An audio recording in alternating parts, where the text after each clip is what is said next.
Bapa, itulah ungkapan doa kami. Mampirlah Tuhan, datanglah Tuhan dalam kehidupan kami. Dengar kerinduan hati kami untuk ada dalam hadirat-Mu. Dengar kerinduan hati kami butuh kebenaran firman Allah untuk menerangi setiap langkah kehidupan kami. Kami harus berkata, Tuhan, tanpa firman-Mu hidup kami hampa, Tuhan. Tanpa firman-Mu kami tidak akan bisa melangkah sesuai dengan kehendak-Mu. Sebab itu Tuhan, tolong artikan firman Tuhan yang hendak kami baca, kami dengar saat ini. Biar firman-Mu menjadi pelita dalam seluruh kehidupan kami, dan Roh Kudus-Mu tuntun kami supaya kami mampu untuk melaksanakannya dalam seluruh kehidupan kami. Kami letakkan waktu ini untuk Engkau berbicara lewat bibir mulut hamba-Mu. Dan biarlah Tuhan juga memberkati waktu ini supaya tidak ada satupun Bapa yang mengganggu kami untuk mendengarkan sabda-Mu, baik lewat sinyal tetapi juga lewat bunyi-bunyian yang lain. Kami berkati seluruh alat-alat yang hendak kami gunakan di pagi hari ini untuk mendengarkan sabda kebenaran firman-Mu Bapa. Lalu ini kami Tuhan, isi hidup kami dengan air sorgawi-Mu Bapa. Terpujilah Bapa dalam Yesus Kristus Tuhan, Juru Selamat kehidupan kami. Amin. Bapak Ibu Saudara-saudara yang Tuhan Yesus kasihi, sekali lagi selamat pagi, Shalom.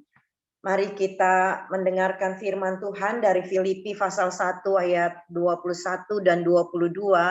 Firman ini sudah berulang kali disampaikan, namun hari ini juga ingin dibagikan kepada Bapak Ibu sekalian, yang berkata demikian. Karena bagiku hidup adalah Kristus dan mati adalah keuntungan. Tetapi jika aku harus hidup di dunia ini, itu berarti bagiku bekerja memberi buah. Jadi mana yang harus kupilih? Aku tidak tahu. Bapak Ibu Saudara-saudara yang Tuhan Yesus kasihi, mungkin saja Bapak Ibu pernah mendengarkan sebuah syair lagu, dan pasti semua kita sudah mendengarkan syair lagu yang berkata, adapun hidupku ini bukannya aku lagi, melainkan Kristus yang hidup di dalam aku. Bapak Ibu Saudara-saudara yang Tuhan Yesus kasihi, setidaknya sepenggal lagu ini atau syair lagu ini dinyanyikan ingin mengatakan bahwa dalam hidup sebagai orang Kristen, Kristuslah yang semestinya menjadi pusat dan hidup kita di dalam kehidupan kita. Artinya, Kristus menjadi pusat kehidupan kita dalam seluruh kehidupan kita, dalam aktivitas kehidupan kita.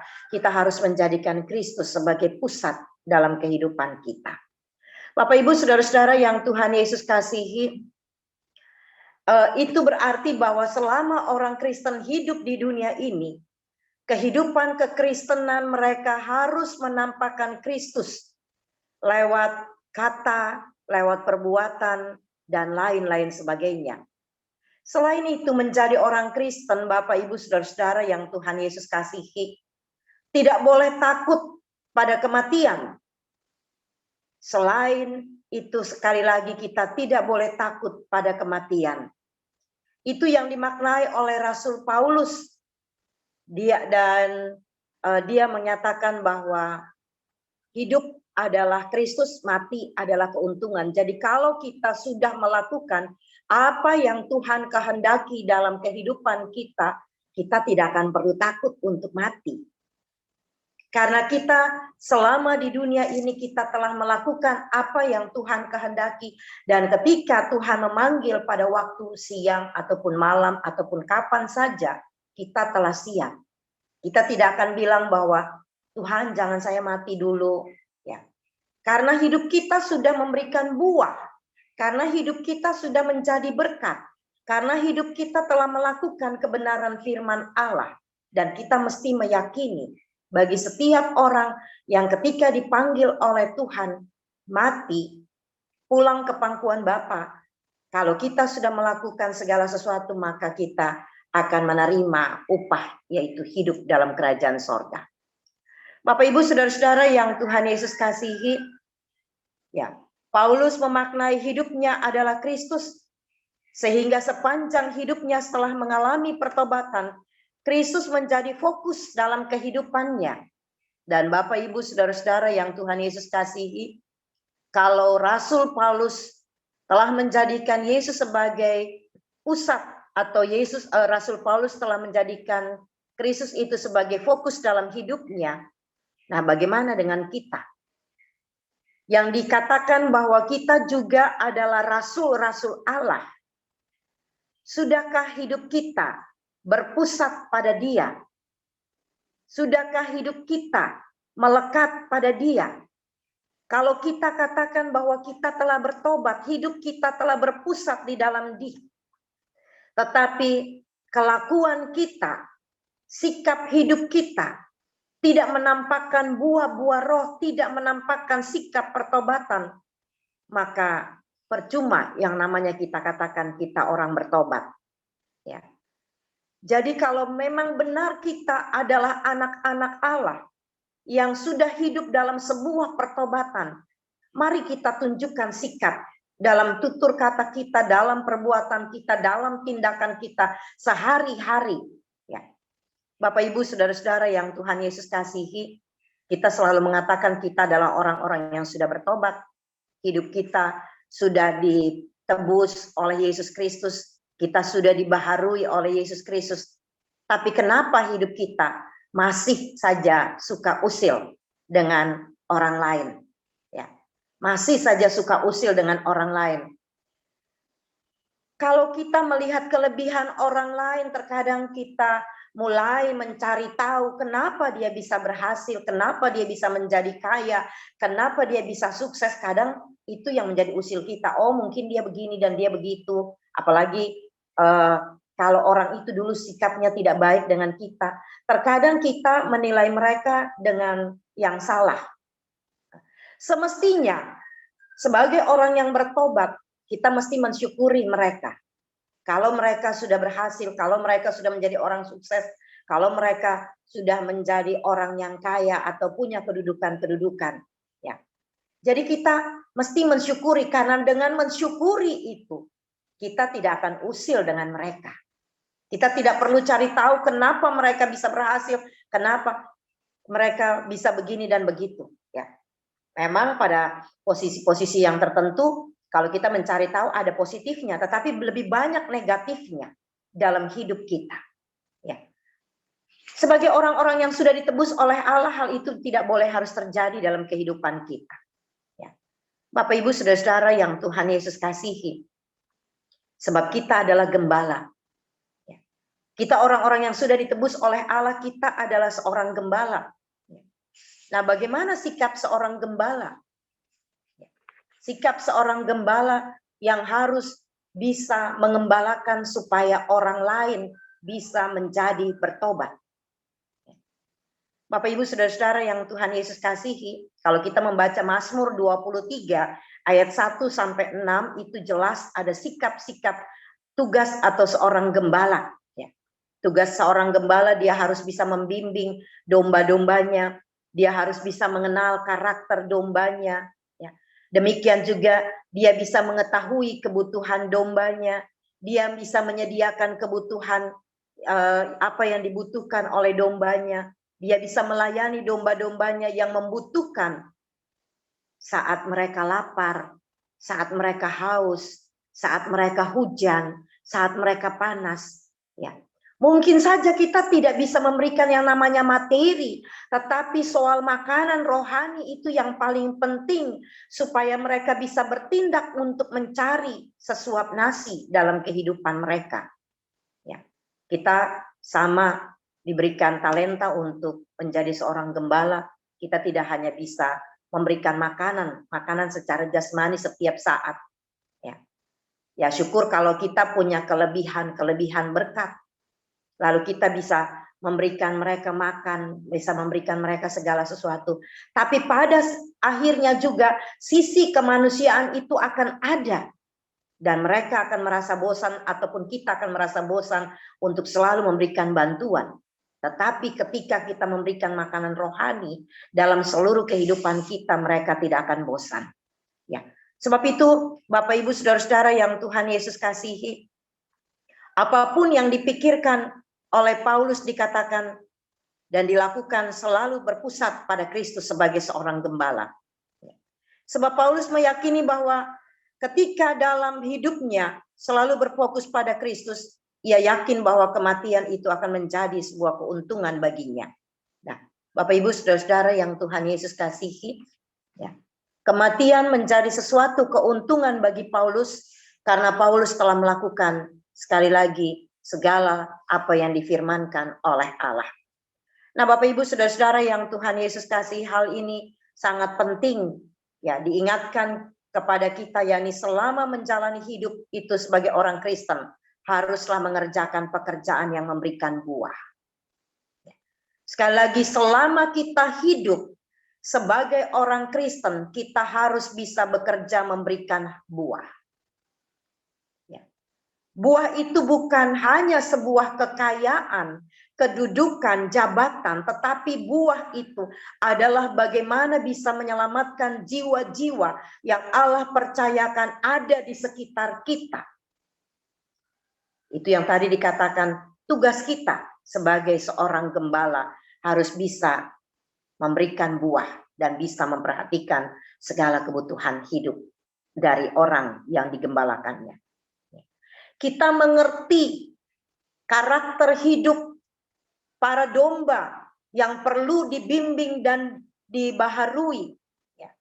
Bagaimana seorang gembala kalau dia tidak bisa memahami karakter seorang dombanya. Kalau dombanya haus, lapar, ditaruh di hujan, ditaruh di panas, pasti dombanya akan mati. Pasti dombanya akan memberontak. Dan pasti dombanya akan lari dan meninggalkan gembalanya. Demikian juga kalau kita salah melayani jiwa-jiwa yang Tuhan titipkan. Oh, jangan berpikir bahwa domba itu akan tetap bertahan. Kalau kita tidak memberikan penguatan-penguatan dengan iman, dengan firman Tuhan, maka domba itu akan lari dari dalam kehidupan kita. Demikian juga Bapak Ibu Saudara-saudara yang Tuhan Yesus kasihi. Ya. Selaku seorang gembala, ciri-ciri gembala itu ada kita belajar dari sikap Yesus. Ciri-ciri gembala, seorang gembala kita tidak usah belajar dari pendeta ataupun siapa saja. Tapi kita belajar dari Yesus yang penuh dengan ketulusan hati, yang penuh dengan kerendahan hati. Yesus sangat tulus melakukan tanggung jawabnya. Karena ketulusannya, karena kerendahan hatinya itulah dia mau membimbing kita setiap pagi untuk ada duduk di kaki Tuhan. Setiap pagi dia berbicara bagi kehidupan kita. Ya, lewat bibir mulut hamba-hambanya. Tapi sekali lagi pola dari seorang gembala adalah Yesus. Yesus sangat tulus. Dia mencari kehidupan Bapak Ibu dan saya. Dia membimbing Bapak Ibu dan saya. Dan ketika Bapak Ibu dan saya membutuhkan segala sesuatu, dia selalu menyiapkan tepat pada waktunya. Mustahil bagi manusia, tapi tidak ada yang mustahil bagi Tuhan. Dia menyediakan tepat pada waktunya. Dia dengan rendah hati, dia mencari Bapak Ibu dan saya ketika Bapak Ibu dan saya ada dalam kebimbangan, ada dalam keputusasaan. Dia cari, dia peluk kita, dia rangkul kita, dan dia selamatkan kita. Dia memberikan firman-Nya yang selalu menguatkan kita. Bahkan dalam ketulusan dan kerendahan hati itulah Yesus mati di kayu salib untuk kehidupan Bapak Ibu dan saya. Ya. Kita sudah ada dalam masa-masa usbu sengsara Yesus yang pertama. Ya, di hari kemarin.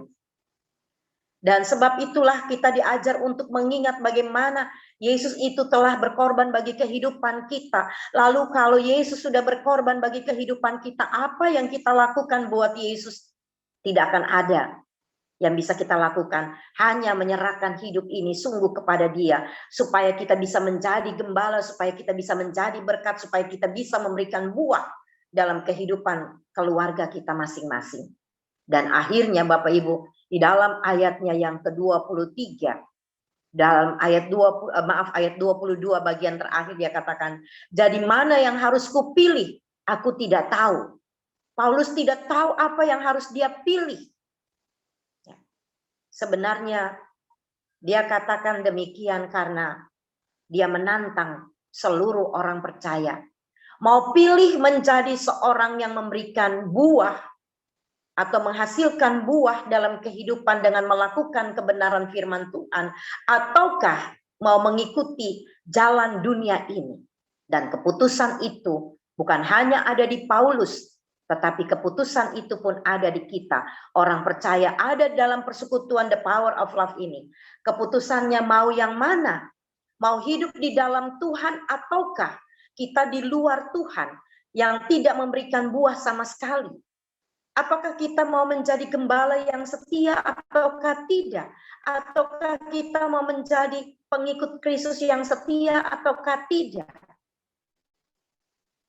Itu yang menentukan adalah Bapak Ibu dan saya untuk pilihannya. Tapi bagi kita orang percaya, kita harus memberikan buah dalam kehidupan kita dan sebagai seorang gembala sekali lagi. Supaya Bapak Ibu dan saya bisa tetap menuntun menjadi berkat. Mari kita hidup melekat di dalam Tuhan. Yohanes katakan, tinggallah di dalam aku dan aku tinggal di dalam kamu. Ya, kalau kita tinggal di dalam Kristus dan Kristus tinggal di dalam kita, maka kita akan memberikan buah dalam kehidupan ini. Kita tidak perlu ragu dengan sebuah tantangan yang kita hadapi, sebab ada Kristus yang selalu memberikan kekuatan bagi kita di dalam kebenaran firman Tuhan. Sebab itu jadilah seorang gembala, sekali lagi jadilah seorang gembala yang terus bisa melihat kebutuhan-kebutuhan apa yang diperlukan oleh setiap domba-dombanya. Dan jadilah seorang gembala yang terus berpaut kepada sikap Yesus yang selalu melayani dengan penuh ketulusan hati.